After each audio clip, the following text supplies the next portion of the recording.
1-2 घंटे में आ जाऊंगा। अब तक ना आए, आगे काम के आगे मारे को भी भूल गए। तो मैं कैसे भूल सकता हूँ? अपने दिल को भी कोई भूल सकता है क्या? अच्छा,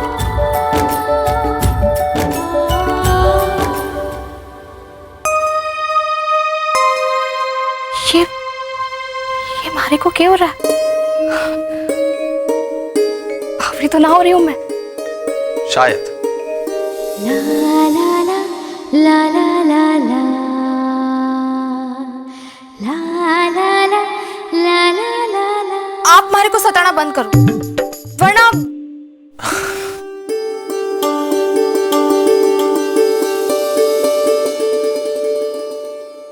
वरना क्या?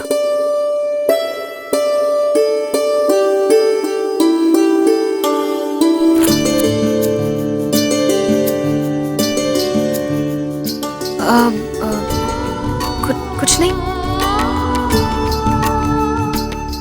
इतनी याद आ रही थी मेरी? हाँ तो अच्छा,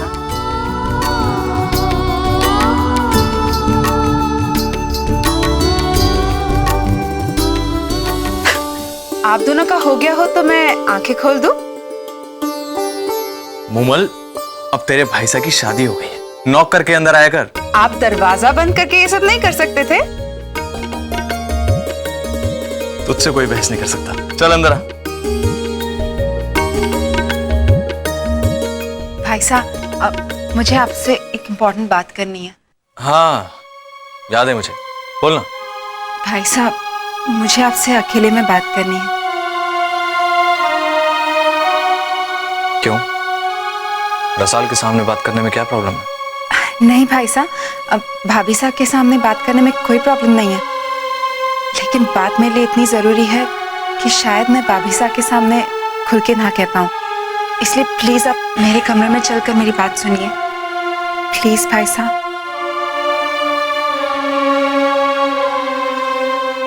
आप जाइए, मैं आपके वास्ते चाय भिजवाती हूँ। थैंक्स भाभी साहब। चलो।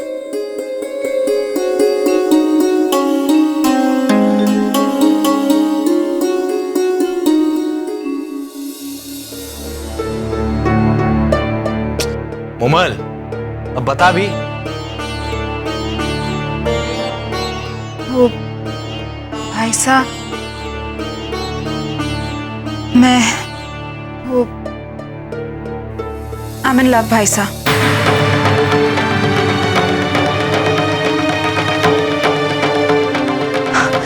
प्लीज भाई साहब, एक बार मेरी बात पूरी तरह से सुन लीजिए। बचपन से हम दोनों भाई बहन कम और दोस्त ज्यादा रहे हैं, शायद इसलिए मैंने आपसे आज तक कोई भी बात नहीं छुपाई, और ना ही आपने। तो फिर इतनी बड़ी बात मुझसे क्यों छुपाई तुमने? मैं आपको बताना चाहती थी, ट्रस्ट मी, लेकिन मौका ही नहीं मिला। कौन है वो? वो भाई साहब, मोहित सिंह।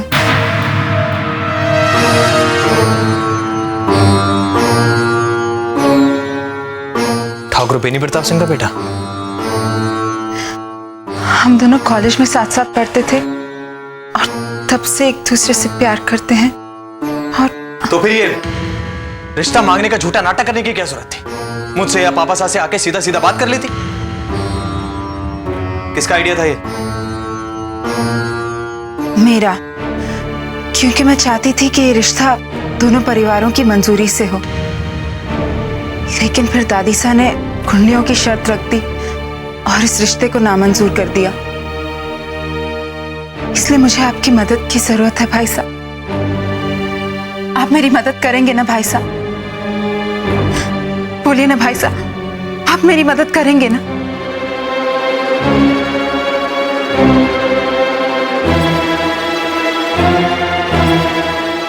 नहीं। लेकिन भाई साहब, बस, जितना बोलना था तो बोल चुकी है। अब जो मैं कह रहा हूं वो सुनो। आज के बाद तू उस लड़के से कभी नहीं मिलेगी। तुम्हारी शादी वहीं होगी जहां तुम्हारी कुंडली मिलेगी, और उसी लड़के से होगी जिसे दादी सा और ताया सा तुम्हारे लिए पसंद करेंगे।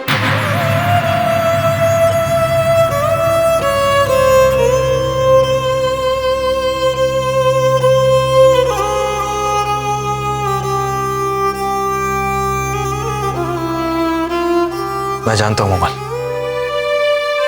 मेरी ये बात सुनकर तुझे दुख हुआ होगा, बट ट्रस्ट मी, जिस दिन तेरी किसी सही लड़के से शादी हो जाएगी ना, उस दिन तुझे एहसास होगा कि आज जो तेरे भाई ने तेरे लिए किया है वो कितना सही है।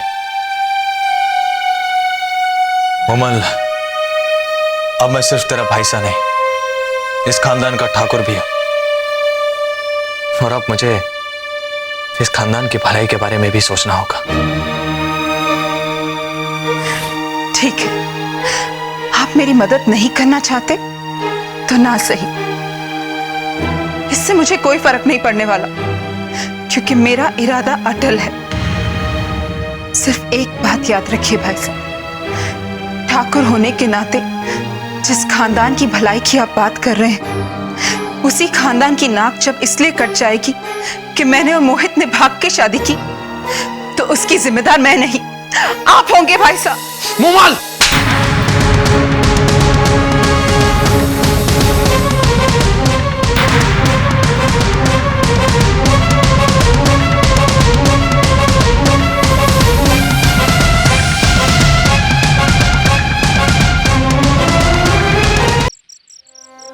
जरूर मारे ही संस्कारों में कोई खोट रह गई होगी। अपने आप को दोष न दो कमल। अपनी औलाद हमेशा ये समझे है कि मारे माता पिता मारे को इतना प्रेम करें कि हमारी कोई बात टाल न सके, और इसी वास्ते हमारी दी हुई आजादी का, हमारे विश्वास का गलत फायदा उठावे है। अब हमारी समझ में आवे है मोमल को क्यों लाइब्रेरी जाने की इतनी उतावली मची रहती थी, और मैं गेली जे समझ भी ना पाई कि मारी छोरी मारे से झूठ बोले है। मोमल हम सबसे झूठ बोलती रही, और हम उसे घर की लाडली समझकर उस पर विश्वास करते रहे। इसलिए मैंने फैसला कर लिया है कि मोमल को आज के आज ही बिमला जीजीसा के पास दिल्ली भेजो जावे।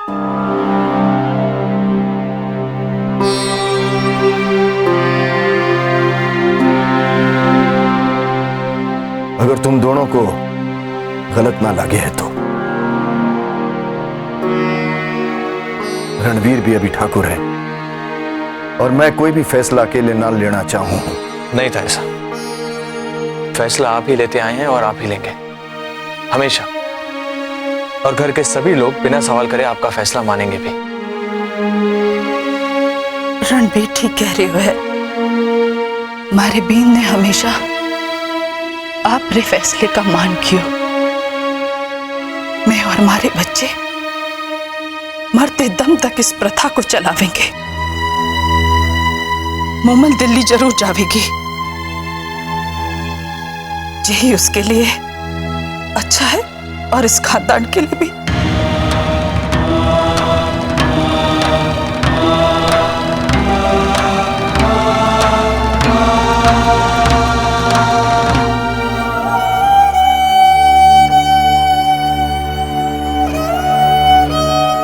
मोमल, अब मुंह काहे छिपा रही है? मैंने ऐसा कोई काम नहीं किया जिसके लिए मुझे अपना मुंह छुपाना पड़े। अपने खानदान की इज्जत उछालने के बाद भी थारे में इतनी हिम्मत है कि तू अपनी माँ से सवाल पूछ सके? जब एक माँ ही अपनी बेटी को समझने में गलती करे तो सच बताने की हिम्मत तो करनी ही होगी ना। और सच यही है कि मैं मोहित से प्यार करती हूँ और उसी से शादी करूंगी।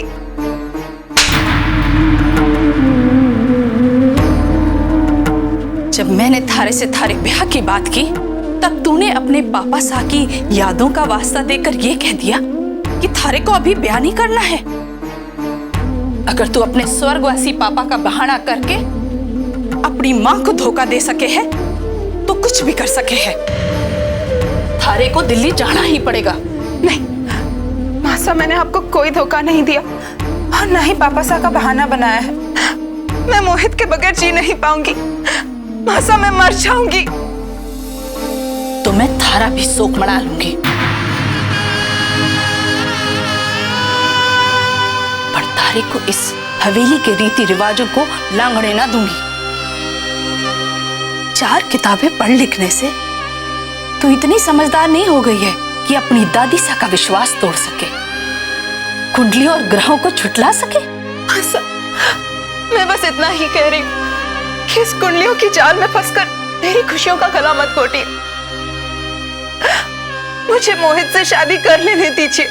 थारी दादी सा का हुक्म ना मानने की परंपरा ना है इस हवेली में। थारे ताया सा ने फैसला ले लियो है और रणबीर को और मारी को मंजूर है।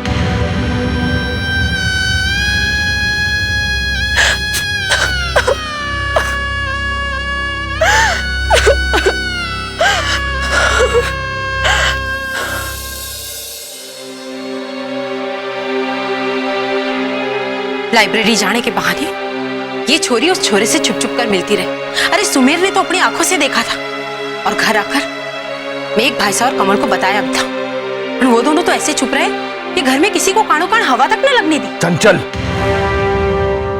मैं थारी बात सुन रहा हूं, उसका मतलब ये ना समझ कि तू जो चाहे बोले और मैं उसे मान लूं। मेघ और कमल पर लालछन लगा रही है तू।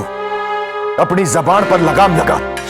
अपनी जबान पर लगाम लगा रखी है, इसीलिए तो आज तक आपको बताया ना कि मैंने मूमल को फोन पर बात करते हुए पकड़ लिया था। मारे को तो उसने रॉन्ग नंबर कहकर समझा दिया था, पर अब लगे कि जरूर वही छोरा होगा। मुझे अच्छी तरह से याद है कि उस छोरी के चेहरे का रंग उड़ गया था। जब मैं ये देख सकूं, मैं ये समझ सकूं, तो क्या उसकी मां ना देख सके, उसका भाई ना समझ सके? इसमें उन दोनों का कोई दोष ना है। मेघ के सोग में वो दोनों बेचारे अपने आप को संभालने की कोशिश कर रहे थे। इसी बात का तो फायदा उठाया उस छोरी ने।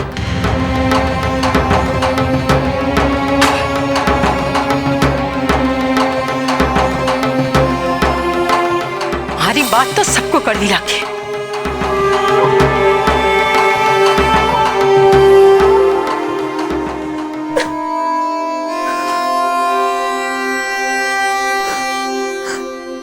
ये आपकी माँ ने आपके वास्ते भेजा है।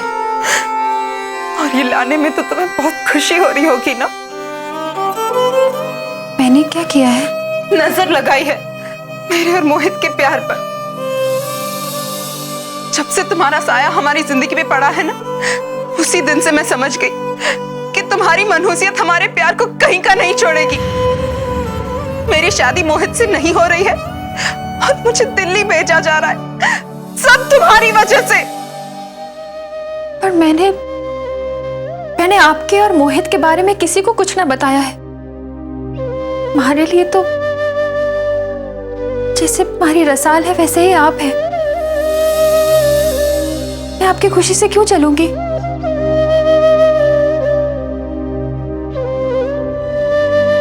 अगर तुम सच में मुझे रसाल की तरह समझती हो तो मेरा एक काम कर दो, मोहित तक ये संदेशा पहुंचा दो कि मुझे दिल्ली भेजा जा रहा है।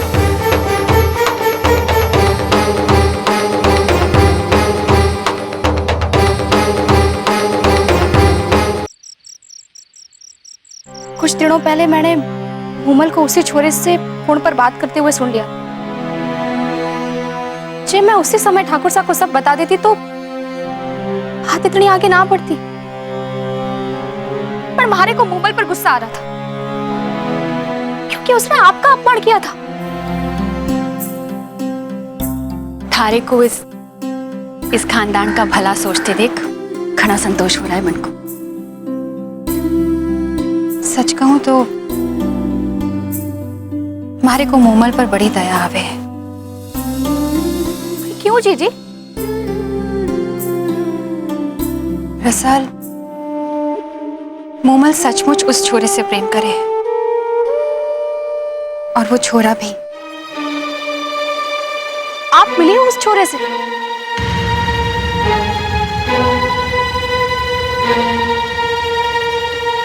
हाँ, मैं मिली हूँ मोहित से, अठे ही इसी हवेली में, जब वो सबसे छुपकर मूमल से मिलने आया करता था। सच कहूँ रसाल तो भारे को छोरे में कोई खोट ना लागा। मन का भी घना साफ लागा छोरा। जी ऐसी बात थी तो अपने मारे को क्यों ना बताया? अगर बताती तो मुझसे बदला कैसे लेती?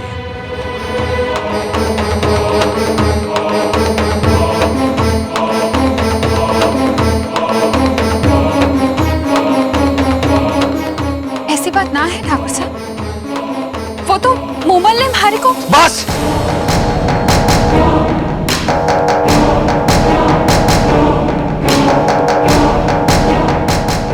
अब मूमल का नाम लेकर झूठ मत बोलो। तुमने ये सब कुछ जानबूझ के किया है रुक्मी। तुम अच्छी तरह जानती थी कि उस लड़के के साथ हम मूमल की शादी कभी नहीं कराएंगे। तुमसे दूसरों की खुशियां बर्दाश्त होती ही नहीं है। इतनी कड़वाहट भर गई है तुम्हारे अंदर कि किसी और का अच्छा तुम सोच ही नहीं सकती। और तुम प्यार की बात करती हो? अरे तुम क्या जानती हो प्यार के मायने, जो तुम ये फैसला लेने चली हो कि वो लड़का मूमल के लिए ठीक है या नहीं?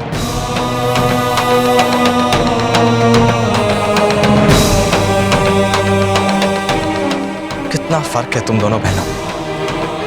एक तुम हो जिसने मेरी जिंदगी से सारी खुशियां छीन ली थी, और एक तुम्हारी बहन रसाल जिसने मेरे लिए अपनी सारी खुशियां छोड़ दी। लेकिन एक बात कान खोलकर सुन लो, तुम्हारी कोई भी चाल कामयाब नहीं होगी, ना मेरी बहन मूमल के खिलाफ और ना मेरी पत्नी रसाल के खिलाफ, क्योंकि अब रसाल भी तुम्हारा साथ नहीं देगी। और अगर मुझ पर विश्वास ना हो तो पूछ लो अपनी बहन रसाल से।